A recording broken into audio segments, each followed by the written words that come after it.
KRI Dr. Rajiman Widyodiningrat 992, kapal bantu rumah sakit milik TNI Angkatan Laut yang akan melakukan misi kemanusiaan di perairan Gaza, Palestina, kini dilakukan proses optimalisasi.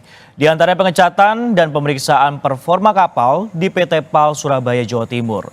Lambung kapal juga secara keseluruhan dicat warna putih dari warna sebelumnya abu-abu sebagai tindakan konkret untuk menjaga perlindungan sesuai dengan hukum humaniter internasional.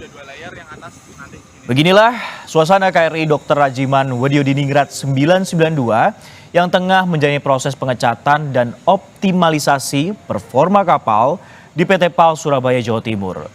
Dalam waktu dekat, KRI Dr. Rajiman Widyodiningrat 992, kapal buatan dari PT PAL Surabaya ini akan melakukan misi kemanusiaan di perairan Gaza, Palestina. Perlu diketahui, kapal KRI Dr. Rajiman Widyodiningrat 992 ini dilengkapi juga dengan ambulance boat, helideck yang dapat menampung 2 helikopter, serta fasilitas kesehatan yang lengkap sebagai pendukung kelancaran dan keberhasilan operasi kemanusiaan.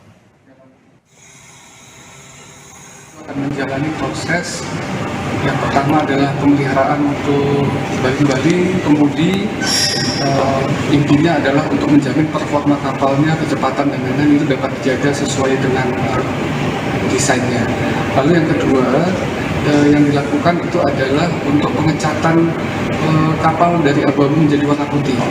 Jadi memang sesuai dengan hukum humaniter internasional, maka rumah sakit dan juga fasilitas kesehatan itu diberikan warna putih untuk dijadikan pembeda.